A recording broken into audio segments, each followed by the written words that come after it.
Madam President, Senator from Arkansas, I ask consent to end the quorum call. without objection. Today, the Senate will vote on Linda Thomas-Greenfield's nomination to be ambassador to the United Nations.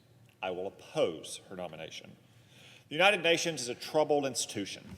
Too often, the UN is, at its best, a feckless debating society. But at worst, and that's more common, sadly, the UN is an apologist for tyranny, corruption, and hypocrisy. Our ambassador must give voice to our interests, priorities, and the conscience of the United States, and regularly confront our enemies on the world stage. This position requires foresight, judgment, and courage. The courage to speak truth in a den of liars.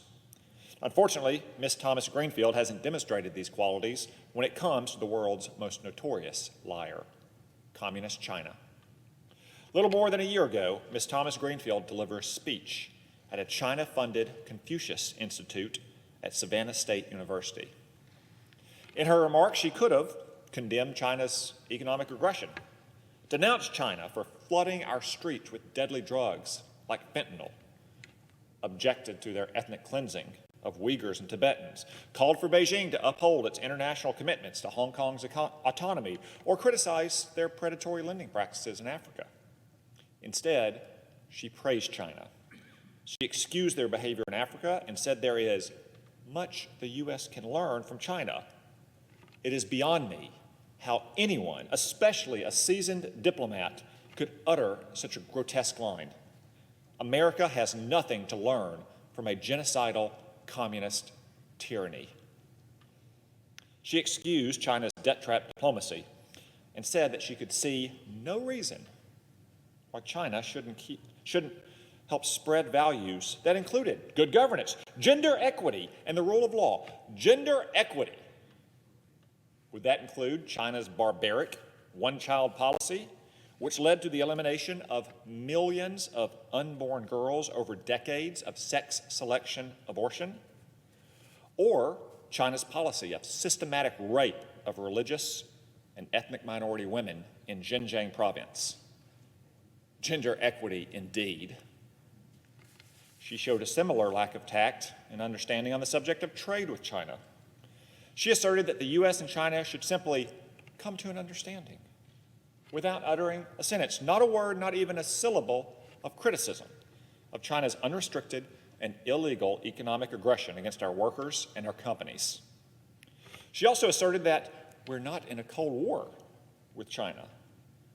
This statement, along with the rest of her speech, shows a strategic blindness that is disqualifying for a senior foreign policy post. Ms. Thomas-Greenfield has expressed regret for her speech, and some people say a single speech shouldn't define an entire career. But this isn't some ancient speech dug up from a long-lost era by political opponents. She gave it just 16 months ago. The whole world knew, and certainly a career diplomat would have known, about China's long, dark, lamentable catalog of crimes against America, international order, stability, and its own people. And these remarks were not isolated mistakes or a slip of the tongue.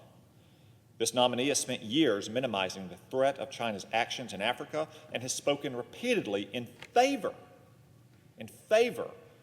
of China's Belt and Road Initiative, which is a transparent ploy to spread communist Chinese influence into other countries. And the Biden administration's attempts to excuse this speech have done Ms. Thomas-Greenfield no favors.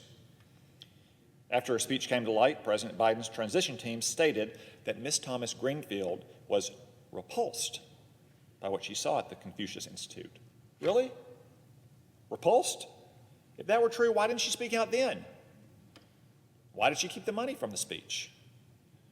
So either President Biden's team is misleading the public, or this nominee failed to speak up when it mattered most on another occasion. Neither possibility reflects favorably on the administration or the nominee. To be honest, I doubt that Ms. Thomas-Greenfield or the administration is particularly repulsed by Confucius Institutes. That's why, after all, in his first week in office, President Biden withdrew a rule that would force universities to disclose their secret agreements with Confucius Institutes. This was an unnecessary, undeserved, an unwise gift to China, as well as a payoff to higher education, a client and patron of the Democratic Party.